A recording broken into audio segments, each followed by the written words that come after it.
Hi guys, it's Ben here from T-Rex Space Station. How's everyone doing? This is going to be a video response to a question posted by Lawnboys Post 1975. This isn't a particularly new question.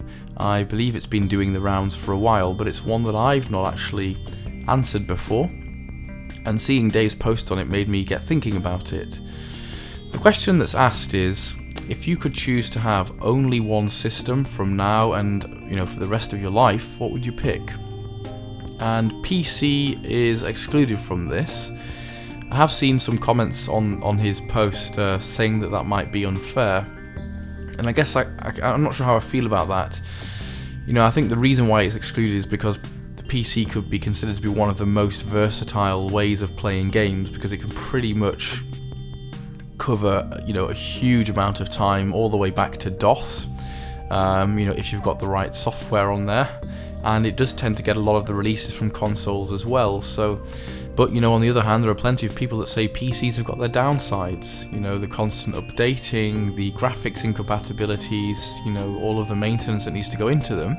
So maybe maybe they should be included. But anyway, enough on that.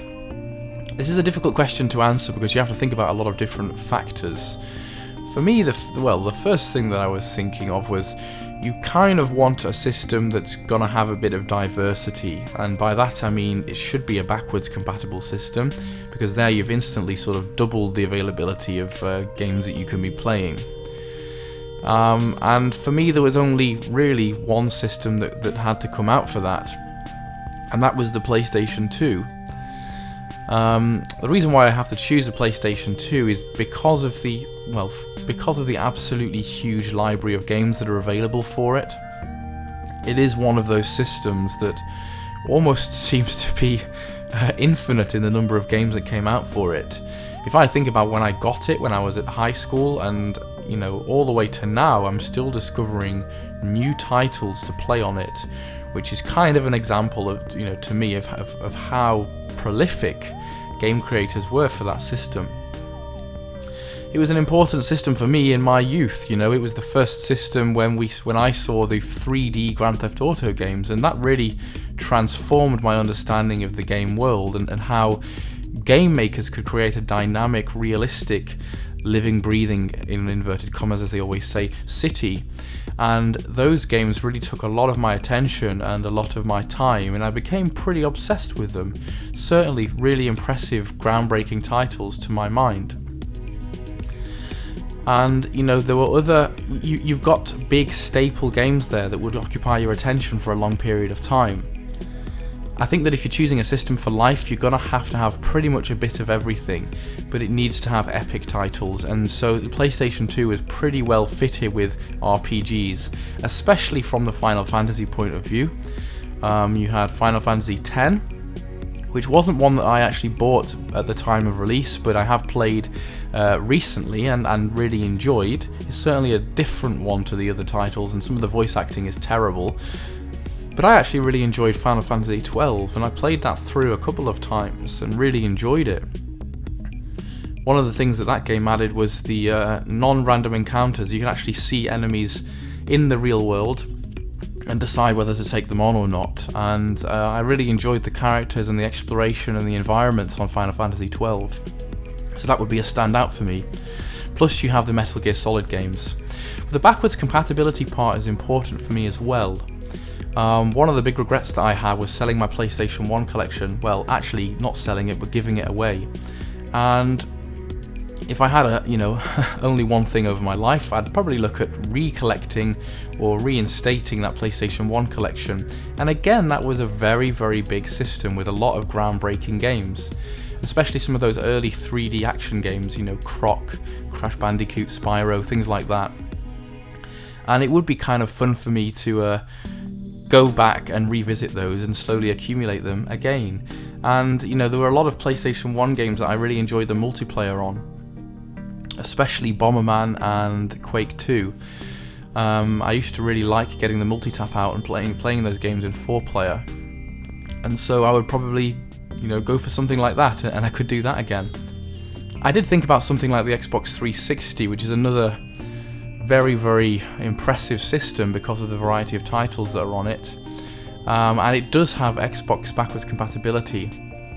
And again, I think it would be about choosing something maybe where I hadn't explored the backwards compatible console that much. So the Xbox 360 and the Wii were both contenders, because my original Xbox and my GameCube experience is pretty low, and so therefore I'd be giving myself the ultimate chance to accumulate new things.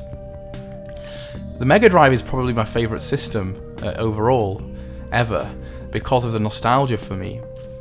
But I guess part of me feels like maybe I'll be limiting myself too much by going for going for a 16-bit system and kind of trapping myself into that. It's my favourite system for nostalgia reasons, but I probably wouldn't choose it as being the only one for me. But I guess you could argue that it is backwards compatible if you buy that little cartridge that goes in there. I'm not sure if that fits into the rules of this game. Are you allowed to buy expansion cartridges to let you play older games? Maybe, maybe not.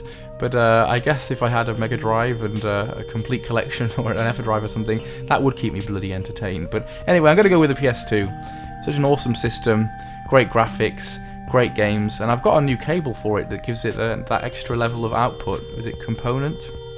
Which makes it still look really nice and really crisp. I've been enjoying faffing around with that.